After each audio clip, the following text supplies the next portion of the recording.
It's 12 o'clock in Frisco, Texas, and it's time for Smoker Broker Radio with Robert Mesh, a.k.a. the Smoker Broker. Robert is the owner of Small World Realty and has employed hundreds of real estate agents in his 17-year career.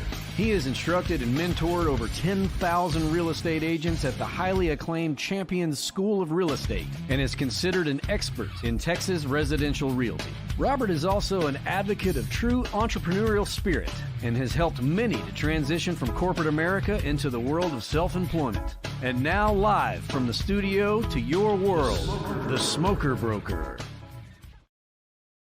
Hey, welcome to Smoker Broker. I'm Robert Mesh, and I'm the guy they call Smoker Broker. Happy Thursday. Hope everything's going well.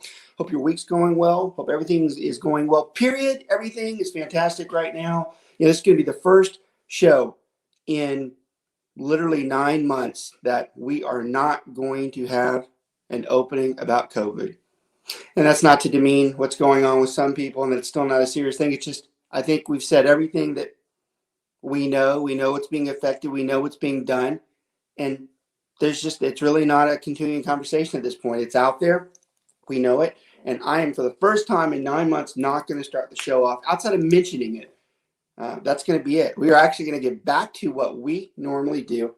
And that is talking about real estate and talking about the markets in general and focusing in on the core real estate functions, which is what we do on this particular show. We are streaming live on KBGI Media. We also partner with now Raven Radio.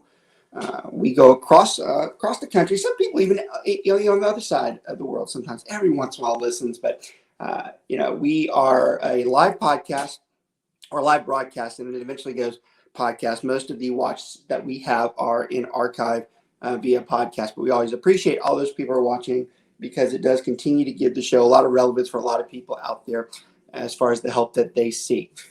Want to start and open up with talking about the current market situation for real estate, because it's an interesting one and it depends where you're at. So if you're listening to the show on the East Coast, it could very well be different to what we are experiencing here in the state of Texas. And I've come to notice recently, even in the Texas market, we're a little bit different. So I'm fortunate that I have teams in the Dallas-Fort Worth area, Austin, San Antonio, the triangle down there, Austin, San Antonio, and Houston. And some of the markets are similar, like DFW is more similar to Austin right now, but Houston seems to be not as in such a tight of a market as we are in right now. Don't get me wrong, they're all of us are under low inventories right now, but it seems like Houston is not as bad, and San Antonio is getting there. But make no mistake, Austin, Dallas right now, it is tough to find a home in these areas. 20 years doing this, I have never seen the market that tight before. We have, in some areas of the Dallas-Fort Worth area right now, in price points under 400K or 500K even, we're seeing in some instances over 30 to 40 offers on a property. And that's not fun. That's not, you can look at it. I always love when the general public talks about how the real estate market's hot. It's just hot right now, and it's fantastic. And that depends who you ask as far as that being good or not, because the sellers love it because they're getting max value on their house, and they're getting max value on their house right now. And those are the people that talk about the market being high. But I promise you, there's not a buyer right now in Dallas-Fort Worth, and most likely the state of Texas, that is very thrilled with this process right now. Because chances are, if you sell your house right now, you very well could be waiting to get into the next one. And that's not a bad thing. It's just a matter of planning. It's just a matter of what's going on. Now, when I said I wanted to start the show off talking about the markets and stuff, the point I really wanted to hit on is that real estate's very cyclical. Okay, it has its high points and low points. Historically, if you watch real estate, it does this. It just goes up and down, up and down. And right now, we're at the highest point that we can be at, which means that when you get to the highest point, at some point you got to come down. The question becomes, when do you come down? How quick do you come down? Do you crash it? Does it slowly come down? And those are the things that we're watching. One of the things that we're concerned about in the state of Texas right now is we are starting to get eerily close to what kind of happened in Vegas in 2008 and 2009. That's not cool. 2008, we had a huge drop, huge drop in price. In the Vegas area, we're looking at almost a 30 or 40% loss in value in literally a month's time. Now we'll never foresee something like that in Dallas Fort Worth, but we might see something like that because we're peaked. We're at the highest point it can be at. And when you have people who are putting, multiple offers in on properties,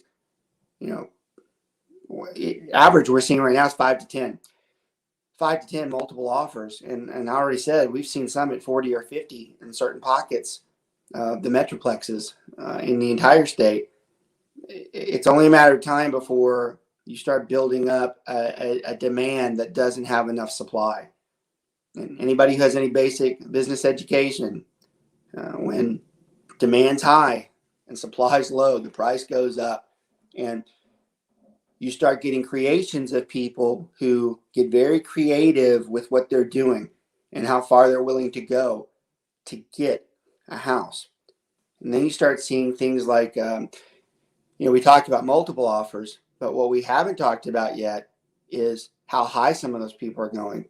Historically in Texas, that is, this wouldn't be anybody who's listening on West Coast, East Coast. This doesn't apply to you. It's more Texas based than anything, but historically on a multiple offer, there's one or two, and we train the agents to maybe be 1,000 or 2,000 over.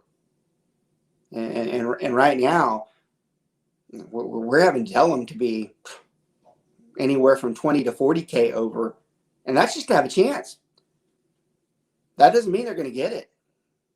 20 to 40K over. And so here's the other thing too. And this is why this show is very helpful to not only real estate agents, but to their clients as well, because this is something that you can help communicate to them and help them understand what it is that we're doing. And this is a good one. So we talk about takeaways from the show. This is probably the first one today. When we are talking about having that type of activity where we advise a buyer that they should be 20 to 40K over, the common sense should dictate that buyer's going to be like, what the hell? Why would you tell me that? Historically, that would be a correct response, because that would be ridiculous for us to tell them something like that. But you have to put other factors in. This is why you should always go through a real estate agent, especially if you're someone in the general public and you just think you know real estate. You don't. And you especially don't know what's going on. I can promise you that right now. There's not anybody in the general public that can figure out how this is going if you're not in our shoes and see what we see day to day.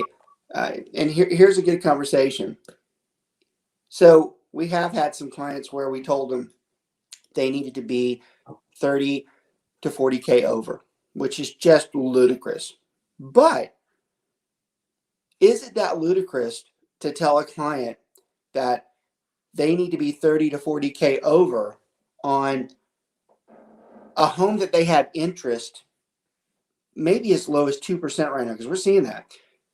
We're seeing some of the 15-year notes right now at 2%. So you think about that. Do the math on per month going 20 to 30K over on a property at 2%. It's not as much as you think. Now, am I advocating it's good to pay 30 or 40K over? No. No one would ever say that it's okay to pay 30. What's that? $25 a month. On which one? Which price point? You're going just 15K over. 15K over. Look at that. That puts it in perspective. And we've mentioned this on the show before, but when you have someone who's looking for a house, and this is the one that dreams of the white picket fences and their kids playing outside, and this is where they want to live, you kind of have to put in perspective, what is our responsibility? Everybody always thinks our responsibility as a real estate agent is to get the best deal. I got news for you. That's not the number one priority. The number one priority is getting the house that someone told us that they wanted, because it's the house of their dreams, or it's where they want to reside for quite some time, or it's where they want to retire. That's our job. Now, the second part of our job is telling them what they need to do to get it. If we have to tell someone to be 30 or 40K over, we're not doing that as a joke. No. And we're not thrilled to be telling them that.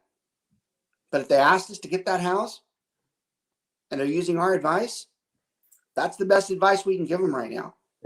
Now, we will cautiously tell them the obvious. We will say, hey, you are overpaying for it. If you turn around in 6 months to a year and you try to sell it and the market comes down, I don't want you looking at me funny when you come in and I tell you that it's worth a little bit less, because you've been told that there's a good chance that you know you're buying at the height of it and it might come down. Now, luckily in Texas, our appreciation tends to be very our appreciation depreciation tends to be very steady. It's probably not going to be so much in the next year or so, but that alone hopefully keeps it from spiraling down to where you have these types of problems. So we have to give them the advice, but we have to clarify both sides. We have to tell them what could possibly happen if we do this. Good agents explain that, we tell them that good agents do this because it's the right thing to do. But if you're really smart when it comes to real estate and you're disclosing to a buyer that they're overpaying and that it might not be so easy to sell it in a year or so, you're telling them the truth. You're telling them the truth so that you're very transparent, and that they realize that when they do come to ask you to sell a house because they got a divorce they never thought they were going to get, Yep. that, hey, look, I tried to tell you, so this shouldn't be a shock. Now, it's not like we want to tell them to take their medicine, but in a way it is. No, the issue I'm seeing is when people come in at 5% down, and they have to go over, and if the appraisal doesn't hit, they don't have the extra cash to bring. Right. So look, that's a really good point. And I love real estate, and I love the real estate market. And most of the time when we talk about real estate, it's extremely positive. Like 97% of the time, I would tell you real estate's awesome. But right now, that trend is not a good one, because that's what's happening. You have someone overbidding for a property, 30 to 40K. Obviously, the house, if you go by comps, isn't worth that. And here's another takeaway from the show today. When we do comps, we look at 3 to 6 months back. If an appraiser comes in right now and takes a property from 6 months back, it is not going to be what we are looking at right now, which means it's going to be lower. And if it's going to mean lower, then we are most likely not going to make value. The bank requires that that property appraise for the value of the contract, or they're not going to lend the money, or they're not going to lend the money to that amount. What they're going to say is, we're going to lend the amount to what we originally agreed to, and if it came in short, you're going to pay the difference. Well, if that difference is 30 or 40K, there's not a lot of people in America that have 30 or 40K just sitting in their pockets. Most Americans don't have 10K sitting in their pockets. So this presents a problem to what is considered to be the American dream. The American dream has and always will be home ownership. And when you start threatening the sacred bowels of home ownership, you've got a problem. I'll extend this conversation too. It's not just the people who don't have the reserves to outbid or cover for that type of situation. What they're also starting to experience, and I have to tell you, and I rarely do this on a personal level, but I do not like what I'm seeing when it comes to the amount of people who are pocketing investing, that are syndicating to where they're piling up several other people that have money, and they're using that money to push everybody out of the housing market. So what you see now is, on a 300K home, which used to be considered used to and still is a nice home, but now it's being actually used as possible investment, which means if you have an investor comes in, price is 300, they know there's multiple offers, they'll come in at 350, and not only will they come in at 350, they'll come in at 350 with cash.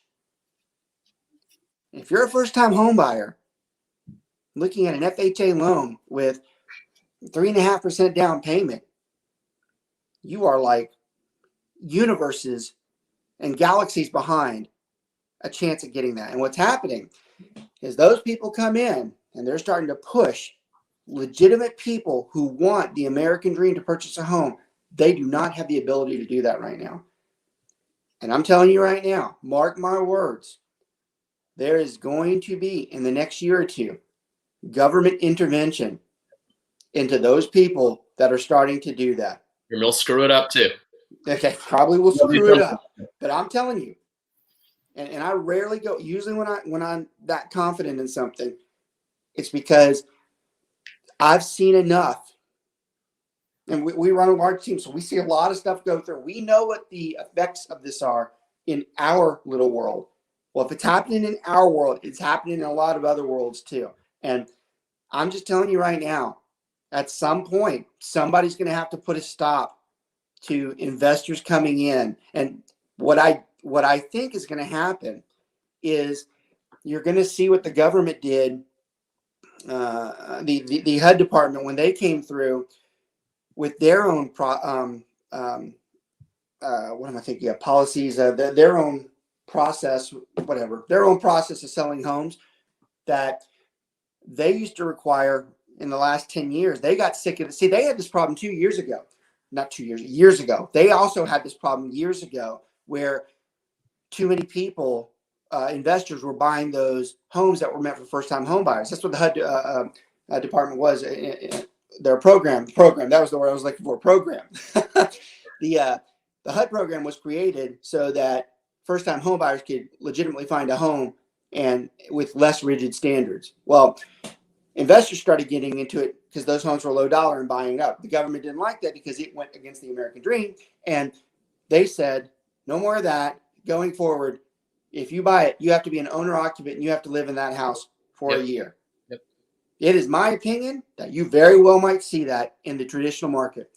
It is very possible that Fannie Mae, Freddie Mac might come in and say, which, by the way, Fannie and Freddie Mac power almost 80% of the loans that are given in this country.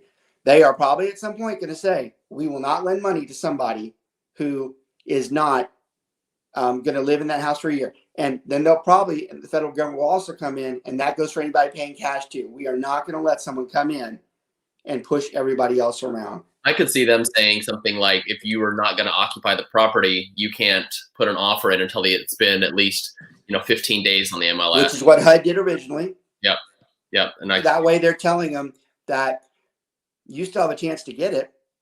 We're not telling you can't get it. Yeah. But you're going to wait in line for the people that want the American dream, the people that line up to get into this country because it is that great, because they don't have that anywhere else. It's only a matter of time before the government says they're not going to let this happen anymore. I might be off. Sometimes I'm off, but believe me, I'll be living it up when it happens in 2 years. I was right about COVID too when it came to what COVID would possibly do to the market.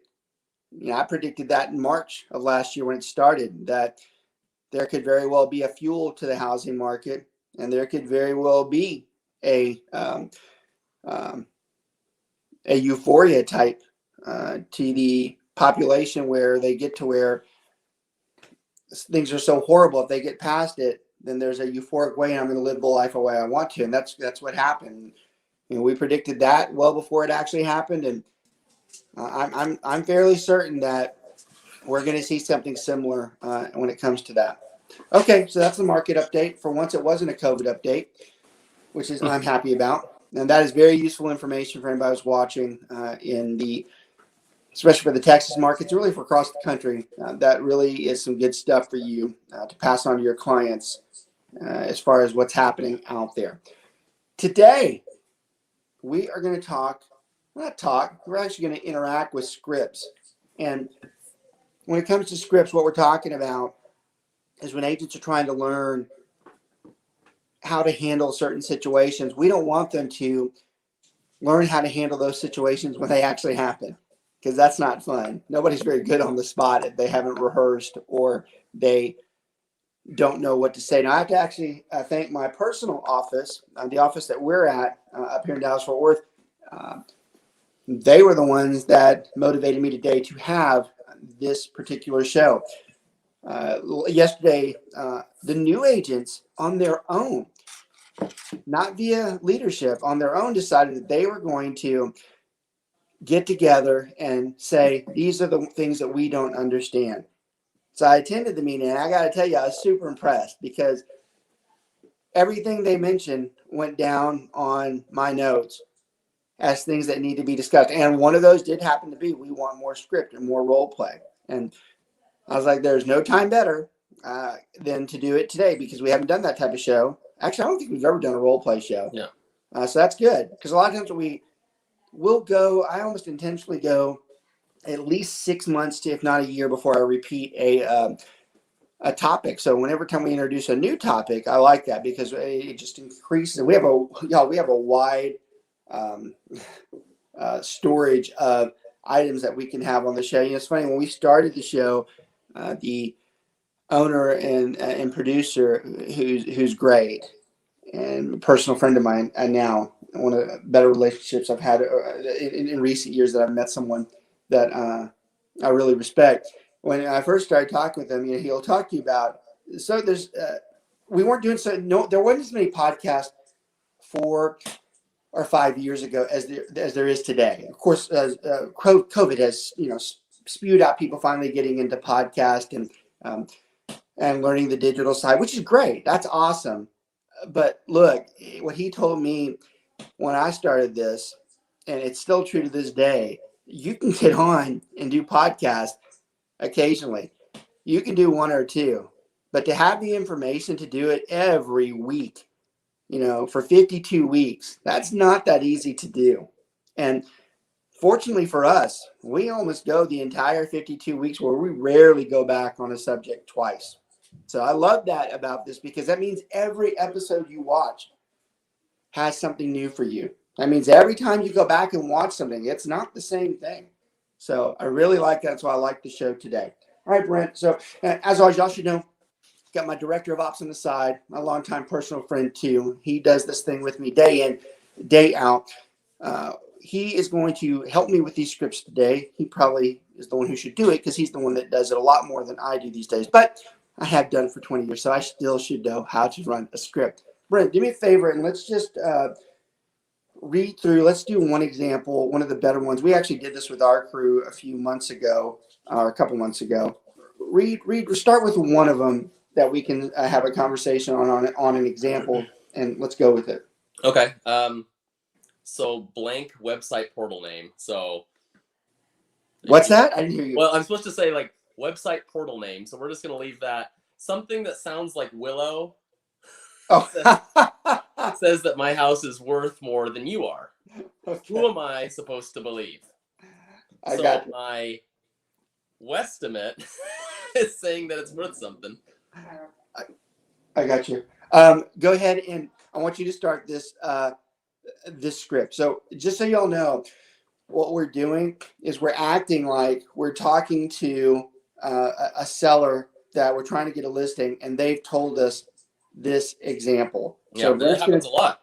It happens all the time. Yep. So Brent's going to kind of go through what the response should be to get them off that belief or that concern. Brent, do it one more time. Read the example and tell them. So it's supposed to be like so-and-so Zillow, whatever algorithm is out there is telling me that my house is worth way more than you are. You know, it's worth $50K more than you. So why should I listen to you when, you know, obviously they say that it's worth $450 and you're telling me it's worth $400. All right, that's the objection. Now we need to overcome the objection. What should we tell somebody when they tell us that? Well, the first thing we say is they don't have boots on the ground, right? They don't have eyes on your property. They have no idea what the inside of your house looks like. They have no idea the condition of your house. You know, it's just a formula, and the formula is not advanced enough to be able to determine what we can after, you know, decades in the industry. It can't tell if there's been a divorce. It can't tell if something horrible has happened. It can't tell if the house looks great but smells like 3 dogs died in it. You know, so I mean, you're more than welcome to try and get what that says, but when it doesn't, you know, I'm ready for you. So I love the way you know, there's a reason why Brent is where he's at in his career and what he does, and why he is also a leader in the industry. of knowing and understanding what we do, because he just repeated what I was going to say if he didn't say it word for word. And the most key important part, focus of what he said when it comes to what he was referring to as far as algorithms is an ABM, right? He's looking for a value that's been generated by a computer that is not a real entity or a person, and saying your house, and these are all over the place. You can go to any website these days that says your house is worth this. And it's funny, you have some of the largest companies in the world in real estate now that started that way, and that's where all their money came from. Yet those very companies would tell you they know damn good and well that thing's not accurate. Well, I find that interesting. That CEO of Zillow, when he listed his house, he listed it way under what his estimate was. Which, by the way, we can say that because that's a fact. That's a news story. Yeah, it's a true story, and I find it interesting that someone can make billions of dollars off of a system that we know is flawed. Yep. And where Brent really hit it, because I constantly say, and it's not just when we're talking about variables, it's also when we're talking about the existence of real estate agents. Real estate agents have always been tried to be replaced for the last 40 years. And every year someone thinks that they finally have come up with the formula to replace a real estate agent. And the bottom line is this, and Brent said it, until there's a day where someone has knowledge that what's going on in your personal home, have you had a job loss? Has there been a death in the family?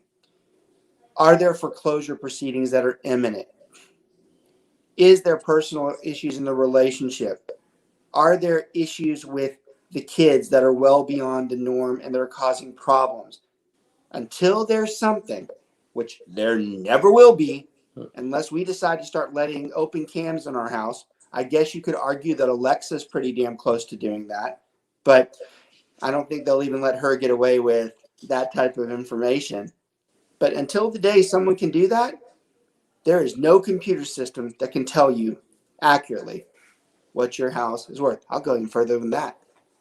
Even your MLS system. Trying to be careful here, but I don't care.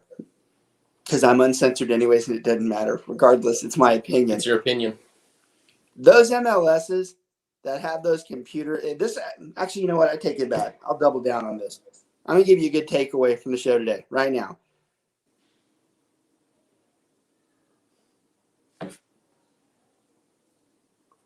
Are you back there? We go. You went dead quiet. I think the MLS boards went in and hacked into your computer and muted They you. probably did. The MLS, when it comes through and they do that computer wizard where they actually, in a really pretty way, they tell you the comps and they show you the comps, and you're even taught this from some of your brokers. Some of your brokers will teach you to utilize this wizard.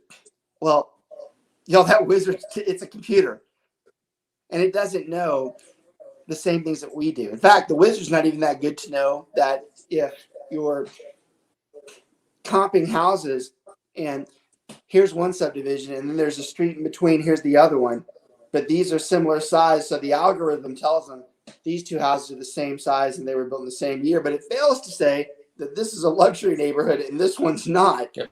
It doesn't know.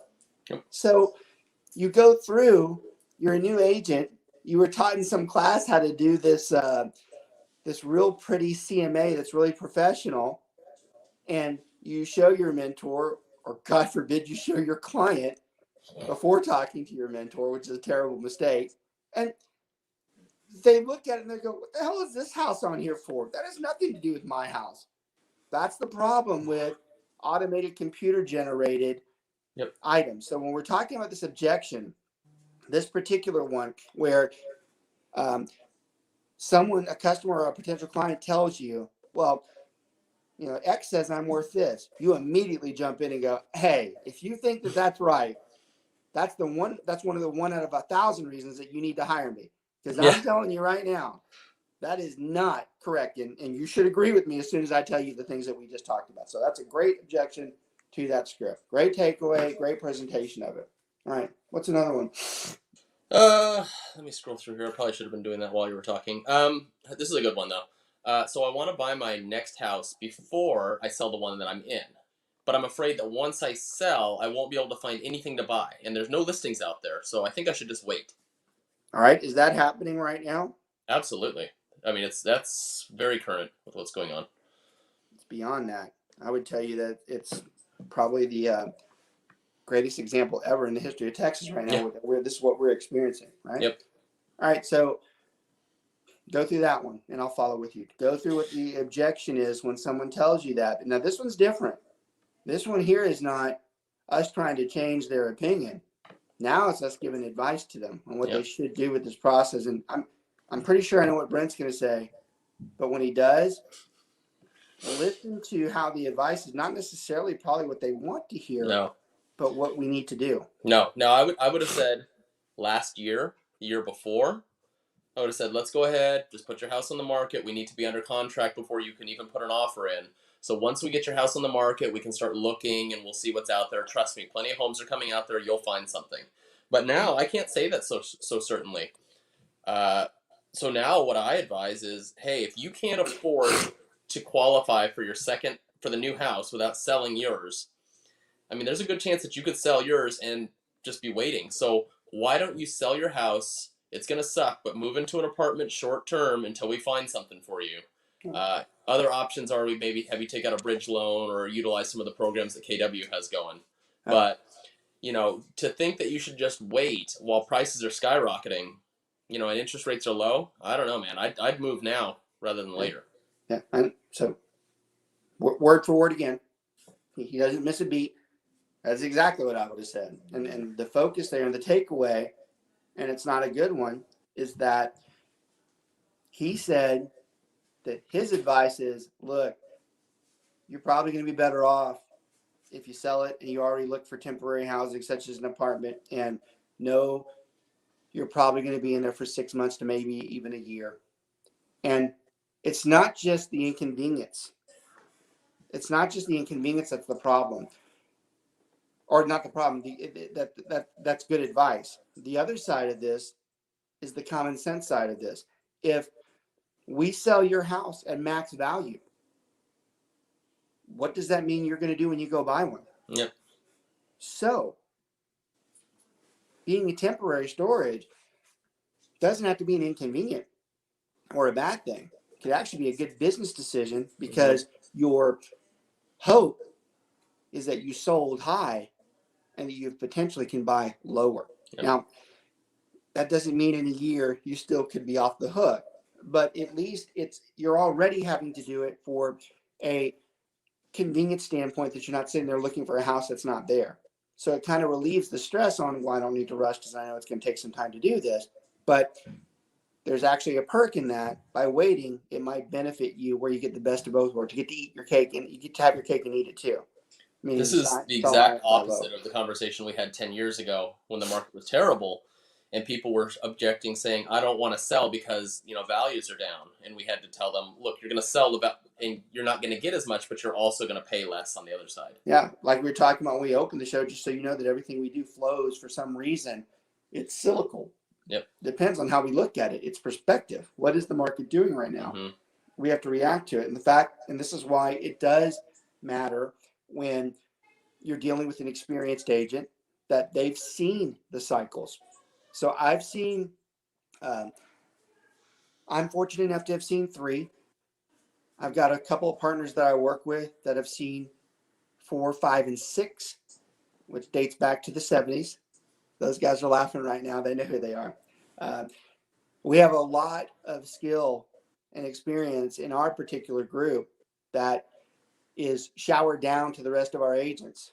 So even our newer agents who have not seen this experience, they're already trained and they're already told that's what's going to happen, which is why those agents are very competent. I'm not shy about it, and I'm not. You can call this an arrogant comment if you want, but it's not. We do believe that our crew are some of the best trained agents in the country. I got the street cred to make that statement too. My background, I can be the judge of whether they're that strong. And the fact that they go through all of us to make sure that they're right is exactly what I'm talking about. They need to have this type of information with this type of objection. When a new agent goes in, they should know how to object to that. If they don't have any type of leadership, any type of guidance, any type of a decent mentor, they don't know how to address that situation he just mentioned. Okay. Hey, real quick, do we want to get to our sponsors before we forget? Please do. Mark he's over there. He's got to get to it. He'll put that up in a second. Why don't you go ahead if you've got the spiel, get our sponsors going. I've got it. So we have two sponsors today. Number one is Martin Cooley. He is our go-to inspector with BPG Inspections. Martin's the guy that we usually refer. I mean, we refer several out to our clients, but he's the one we feel the most comfortable with because we've just known him for so long. He's been consistent. He's always on time, professional, and he gives color-coded inspection reports. So when you open the inspection report, in the first few pages, you see a color-coded summary. Red is something that you need to pay attention to. Blue is something that's not that big of a deal.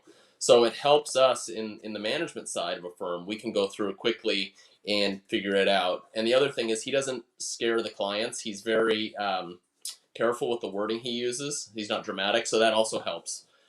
So we highly recommend Martin with BPG Inspections. His license number is 5595, and you can reach him at 817-401-3240. You can book him at bpginspections.com. Just search for Martin Cooley, and he is our go-to inspector. Second, our second sponsor is Greg Holdberg with Liberator Health Insurance. With Liberator, it's your health and your choice. Liberator Health Insurance has plans that allow you to see any doctor and go to any hospital in or out of network, and you can save 40 to 60% on your premiums. Their deal of the week, they just had a couple with a new baby for $468 per month. These plans offer the largest PPO provider network in the United States that cover hospitalizations and surgeries, doctor's visits and no referral needed to see a specialist, chiropractic visits, preventative health screenings, teledoc, x-ray, MRIs, labs, emergency rooms, urgent care, and much more. As an independent broker agency, Liberator works with some of the best insurance carriers in the industry to get you the most coverage at an affordable monthly premium. For more information and to get a quick quote, call or text Greg Holdberg, independent health insurance broker, at 214-886-4688 or visit them at liberatorhealthinsurance.com. Yeah, both great vendors, both personal friends of ours, which I find to be good when it comes to strong business partners, because it's not just the trust that we have in business, but the trust that we have personally as well. We can vouch for those two especially because we know them on two different levels. So great guys, great people to talk to if you have those concerns. Of course, with us at the inspection is a lot more relevant in the fact that we're doing those day to day, but health insurance comes up all the time, life insurance, group insurance. So that's great that we have Mr. Holbrook out there. Okay, what's another objection? All right, so this is a good one. So I have a friend in the business, and they just got their license, and I think I have to do business with them. They're a really great friend of mine, or I guess you could say family member too. Yeah, that's a tricky one. We come across a lot because there's an obligation. And we get it because we were obviously there at one point, right? As agents, we wanted our friends and family to use this, but I mean, it's an important transaction. I love this one. I'll do this one first since you had to do the other ones. So every once in a while, you'll hear that someone you're interviewing with someone. They go, "Well, I have one of my friends has been doing this for a long time, so I really feel like I need to go through them." You certainly don't want to demean the friend because they are friends, so that's not a good way to get the listing. Well, that person's an idiot. You don't want to do that. But you do want to state something. This one's a quick objection. But you do want to state something that you might not know. This is a good takeaway from the show as well, because a lot of people don't know this. Or you wouldn't think this way, especially if you're a new agent. When you address that seller, you're like, hey, look, that's great. And I'm sure they're awesome at what they do. In fact, they might be one of the better ones in the area. But just know this. There's a lot of personal information that's exchanged when we do this process. From the lending side of it, from incomes, from debt to debt ratios, to outstanding items, to past items, such as divorce. It's not like we go looking for it, and it's not like a lender just goes out of their way to tell us those things, because that's none of our business until there's a problem. All right? And this is the takeaway.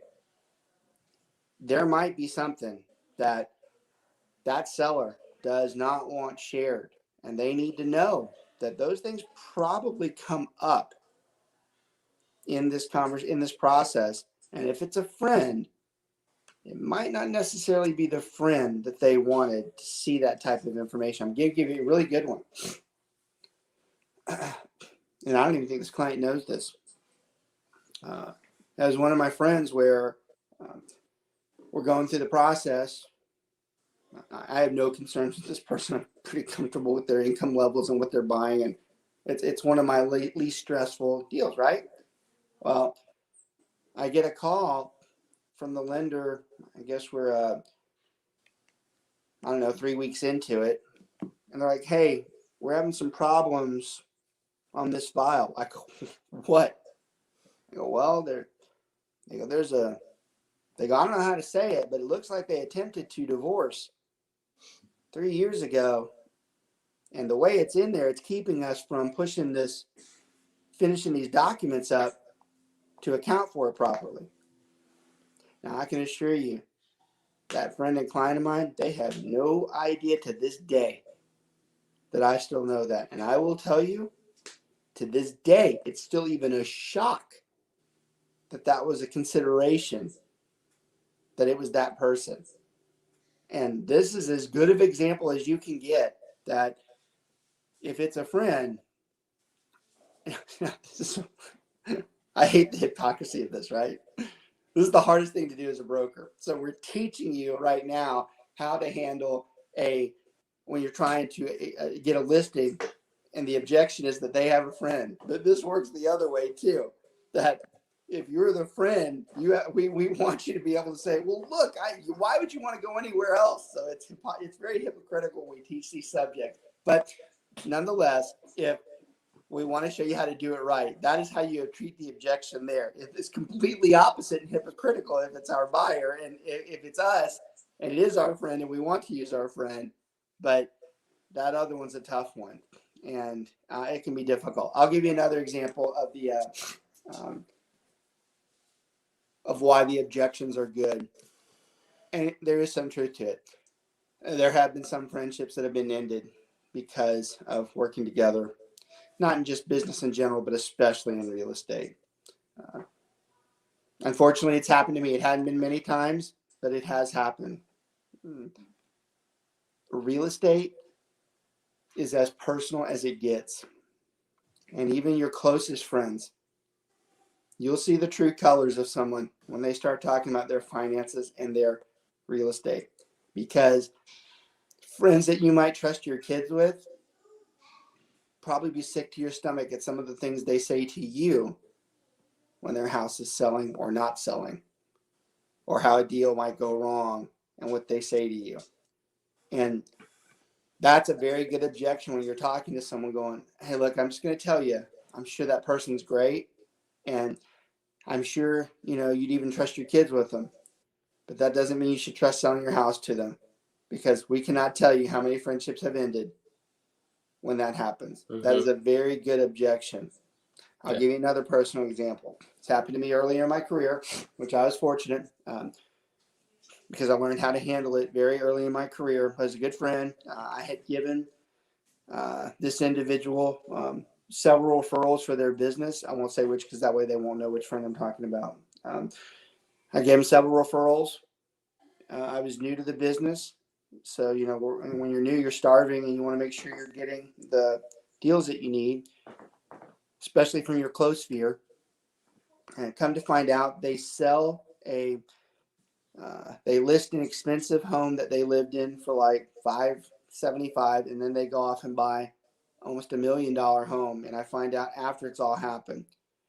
And of course, you do the natural, what the hell? How the hell did that happen? I mean, I've gone out of my way to do this and this and this for you. It was a 20-year friendship, almost back to childhood. And I erased it in a matter of 2 minutes, because I did what every new person would do, because they're not advised and they're immature. I laid into them everything I could think of, and telling them nasty, calling them things and whatever. I dug as deep as I could, and I ended it in less than 2 minutes. And the moral of the story is that 10 years after, I saw the individual at an event that a lot of our mutual friends were at. First of all, it's extremely uncomfortable. But this individual came up to me, and they were very polite because it was extremely uncomfortable. And they tell me, they go, look, I want you to know that the reason that was done years ago was that we were having some financial problems.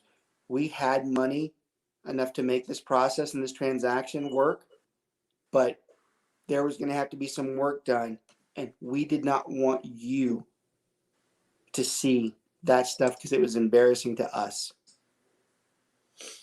Y'all, it's hard to make me feel like this because I usually don't give a damn. But you want to talk about my top 5 of making me feel like this? That one ranks right up there. I had never in my entire life felt smaller because I did exactly what I thought I needed. And for 10 years, I actually believed every bit of it. And when I heard that, I was like, you are the biggest piece of, because that vindicated that it's not always like it seems. And that's a great reason why when we do these objections, we're warning that person that very well could happen. So I love this one because, and a couple takeaways here. One, we gave you 2 ways to object to that, but 3, and probably the bigger takeaway, is for you yourself, especially if you're new, my guys included. You're going. It's not a matter of if, it's a matter of when. You are going to experience heartache from those that are closest to you. And when it happens, especially as a new agent, you will never feel more low. You will never feel more useless and that you want to quit. But I'm telling you right now, it happens all the time.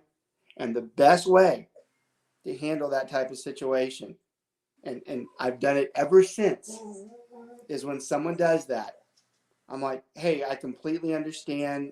Let me know if there's any help we can do for y'all in the future. And I appreciate it. I have gained more referrals from that same individual who didn't want to use me for their own personal, but they appreciated the way I handled it, and they went out of their way to find other people. And I personally believe they go out of their way because they feel guilty that they didn't use you and they want to help you. That is the successful way to handle that type of objection. All right, let's do one more and then we'll wrap it up. Okay, so I saw this one. This is a good one. So the market is so hot. I think I'm going to try to sell the house on my own. Yeah. I think that's relevant for today as well. So this is good too because this is addressing not only the current market but the traditional FSBO. For those of you who don't know that, especially realtors, which is embarrassing when you don't know that. That is referring to a for sale by owner. It's amazing how many agents, even some of mine, that sometimes ask me that. That is for sale by owner. You should know that. This is a typical objection that we have that someone in the general public thinks that they can sell their home. By the way, before he starts going to this objection, those of you who watch those real estate agents and you're dealing with someone like this, this is actually a good segment of the show to send over to them as far as why we think that they should not do something like that. So again, the show is not only for you as a real estate agent, it's for the general public as well. All right, Brent, when you're dealing with someone who's a for sale by owner, especially in this market, because they have all the ammunition in the world. In fact, this is a great objection in this market because the fact is that dog outside right now probably could sell a house if it tried. Yep. It could get the sign in. He doesn't have opposable thumbs though. No, thumbs, right? Fokker thumbs. So this market, they can pretty much sell it. Yep. So any for sale by owner right now is loving life because they're like, oh, I don't need them.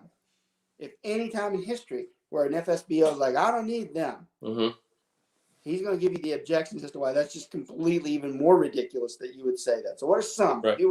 There's tons of them we can talk about. What are the most important ones? Well, I mean, obviously, the more people that see your listing, you're going to get more offers, right? So where's the most exposure? It's going to be on the MLS.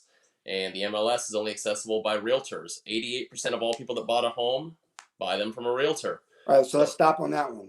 First thing the for sale by owner says is, I can get this thing sold quick. I already know someone will buy it. Yep. Right? What about the other 100 that want it? That want to pay more for it? Yep. That might actually get in a bidding war over it. Yep. You think that's the best way to do this? You sure? Yeah, I'm going to sell it for my list price. Congratulations. We had a house right next to you that had 40 offers yesterday. Did you know that? Nope. Nope. All right, that's a good one. Keep going with the other ones.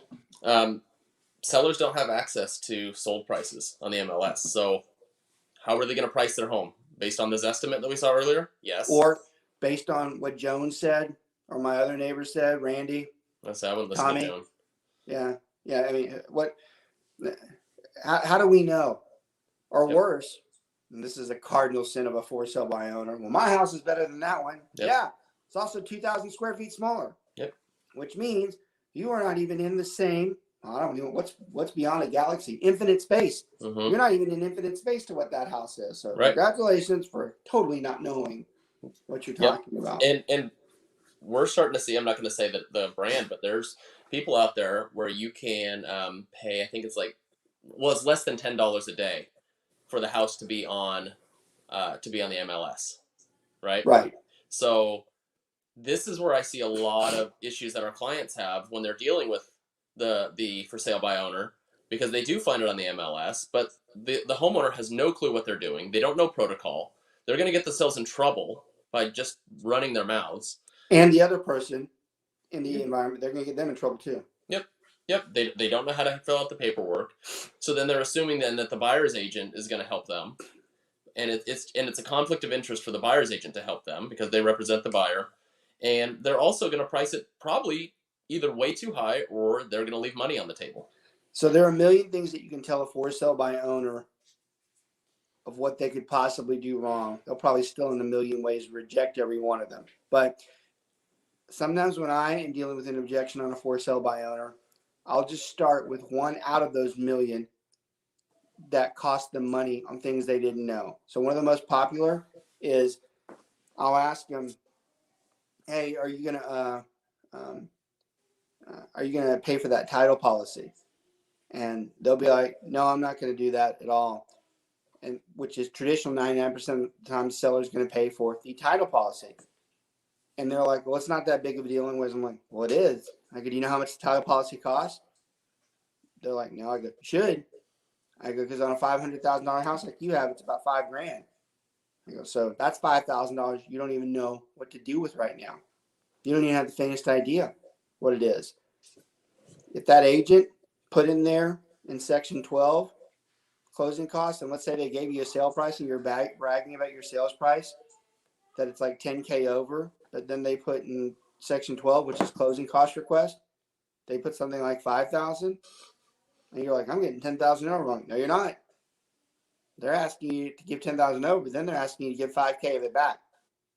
We can go on and on with this. We'll tear the thing apart. The bottom line is they don't know it because they don't deal with it on a day-to-day. And I'm telling you right now, if you're a for sale owner, you'll probably listen to this going, "Yeah, this guy running his mouth." I'm telling you right now, you're going to mess something up on that contract, and it's going to cost you money. A lot less, or it's going to cost you a lot more than the 3% would have cost you. Yep. It's a fact. And if you did do it, I'm telling you, you did do it correctly, I'm telling you, it's pure luck. There is no way you can go through this process unless you've done it many times and you know every bit of what that contract says. And outside of an attorney, who even most attorneys don't really understand the contract that well, there are very few people who can do that. You are fooling yourself, and you're making yourself somewhat of a fool when you sell that house, and then worse, you start bragging about it. Because most likely, if we went into that transaction, we're like, you cost yourself $10,000 to $15,000, just like that. I wonder how many FSBOs get sued versus agent-assisted ones, because God only knows. There's no way for them to even have any clue about fixtures, disclosures, what they're disclosing, what they should have disclosed. I don't have to tell them that. It's a bad idea. Yep. Message of story, moral of story, bad idea. So we'll do this one again because we can always have scripts. Scripts are, always in. I did this actually for our own personal office because they were requesting it, so I wanted to do a favor for them. But as always, there's great content throughout the entire show. So hope you guys enjoyed this. Hopefully you got a lot of takeaways from today. As always, always tell everybody about our show, especially new agents who are friends of yours, especially those of you who are agents or are just now watching and you're new and you're partnering with other agents and you're grouped together. You should say, "Hey, look, y'all should watch the show. This was really helpful for me." So I really appreciate that. Let's see. I love when my daughter-in-law thinks she knows all about real estate and tells me.